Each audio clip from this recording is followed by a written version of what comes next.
Oh, hello there, Scrooge McDuck. How's it going? Hello, CEAZOR. What can I do for you? Well, I was wondering about you. You know, you've got all this gold in your vault. I'm wondering what you plan on doing with it. I'm planning on hodling it. Hodling it? Why don't you buy some stuff? Buy some nice stuff like a boat, or you can buy a house and stuff like that. I don't need another house. I have a big house already. I have a boat already. And I have lots and lots of gold. Well, did you know that you could use that gold for more money? You could use that gold to borrow more money, then use that money to buy more gold. What? Are you serious?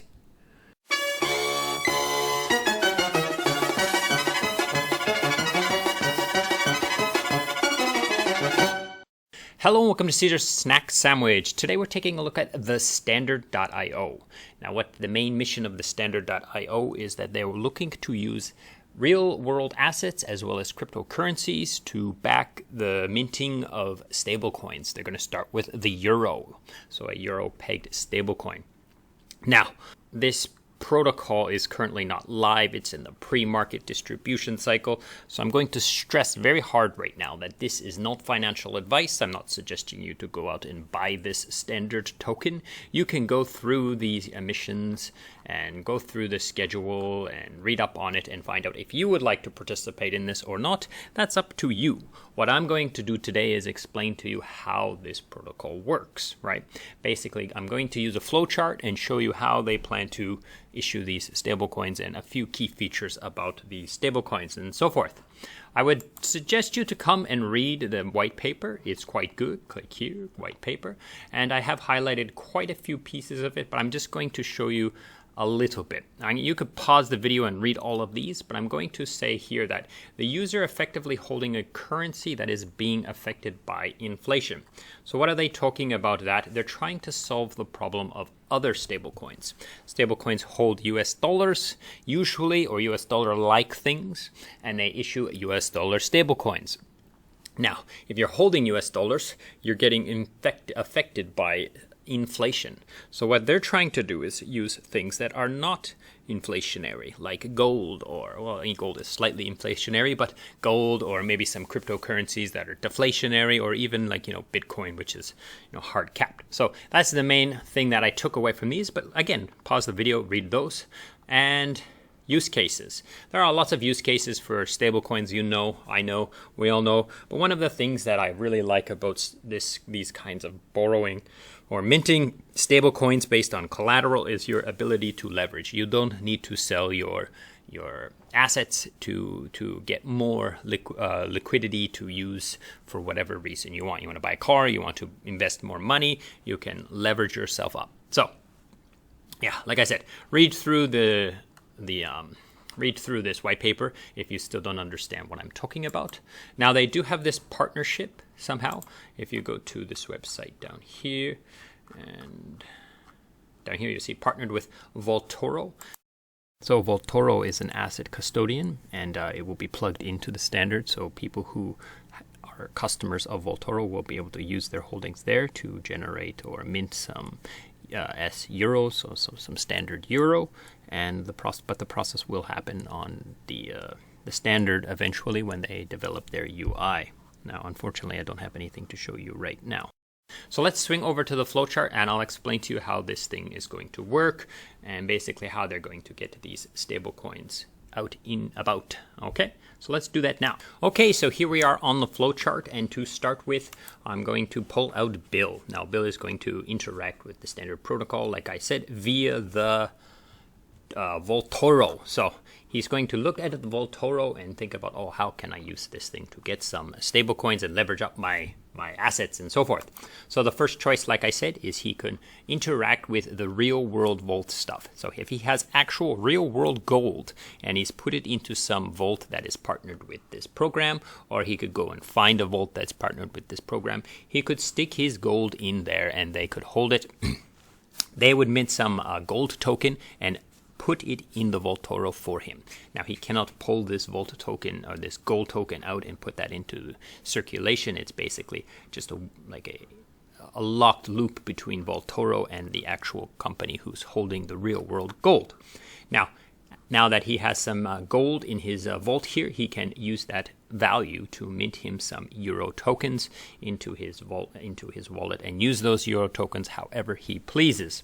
Now, currently there is a 110% loan to value, so you need to have more gold value in here than you are able to pull out, and of course that's the line of liquidation, so maybe you're going to play it a little bit more safe and take even less than that. Now, the DAO will participate in this auditing of these programs, of these vault holders, because these are real world entities that need to be looked at and watched. They do say that they're going to audit initially, of course, and then periodically, whatever that means in the white paper. So I'm not sure how often that is. I guess the DAO can decide on how often is enough and how often is not enough.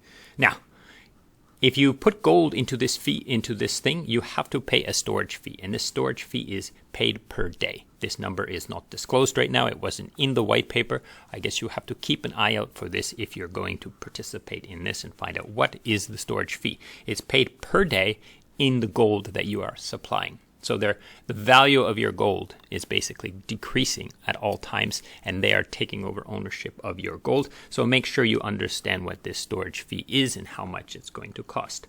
Now, like most protocols where you put some sort of asset in and you borrow another, you need to pay a stability fee. The stability fee is based on is weekly charged, and it is variable. I'm going to explain why it's variable when I get into the soft peg and so forth, but you will understand later that, but keep in mind that this is not a set fee. It's not, constant as well. The other thing Bill can do is maybe he has some Ethereum or Bitcoin or any kind of asset that the DAO has deemed safe enough and okay to be used in this protocol. He can stick that Ethereum in another side. Now it's actually going straight in here in this case because they don't need a real world vault, but I just put it here for illustration purposes. Ethereum goes in, it's inside, and then he can borrow based on the stability fee. You'll notice there's no storage fee because it's smart contracts. There's no one that needs to be paid. Now, the soft peg, the stability fee. If in the market the value of this euro goes down, they want the value of the euro to go up. So what they do? They increase the stability fee. So people have their debt is growing faster. So what will they want to do? They will want to pay off some of their debt. So they will buy the stablecoin from the market. Now, I put Curve here. Doesn't mean they're going to use Curve, but I think they probably most likely will. And if they don't use it, perhaps they're not going to make it. So people like Bill, he will see his stability fee is going up. He's being charged more money on his debt. So hopefully he will buy some euros from some other assets he has in cryptocurrency, and that will increase the price because of buying pressure, and he will use that to pay off his stability fee, pay off his debt, and try to lower his cost per week. Now, the other way, if the peg of the stablecoin in the market is above peg, so it's worth more than €1, it's the opposite. They're going to reduce the stability fee for everyone, so it will encourage people to borrow more euros and then send them to the market, sell them for other assets and use those assets in crypto, or take them out and do whatever they want to do with those. So that's basically the soft peg mechanic that they are planning to use. Now, the last thing I want to talk about is this TST, the DAO token. These DAO holders will be the people voting on this, who will be in charge of the auditing and voting into these independent contractors who hold these gold vaults.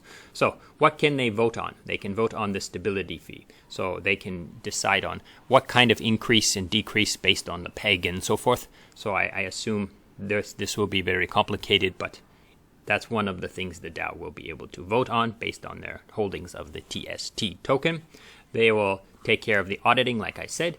They will okay which cryptocurrencies are okay to be used as collateral for this stablecoin, and they will also be in charge of kind of voting on maybe these collateral ratios and the cost of minting kind of tokens from assets and so forth, like what are the collateral ratios of these different assets and so forth for minting stablecoins.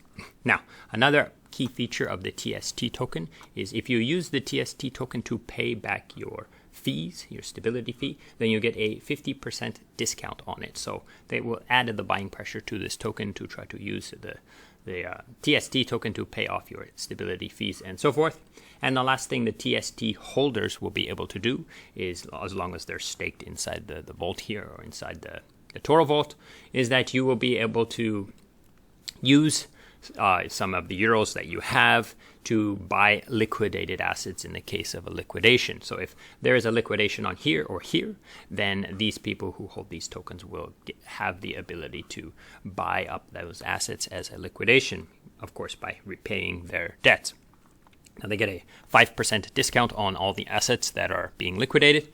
Now, one more thing is that the person who is actually running this physical vault, he gets priority on the liquidation purchases of the assets inside these vaults, so they can buy this gold first. And if they don't want to buy the gold, then the DAO can buy the gold buy ownership of the gold that is held in that vault. So that pretty much covers what is this standard.io. I think it's pretty interesting. I like this stability fee. It kind of seems semi-algorithmic, and I like that they're trying to make it a DAO and transparent and so forth. You can consider this if you find this interesting. I hope you do, and thank you so much for watching, and goodbye.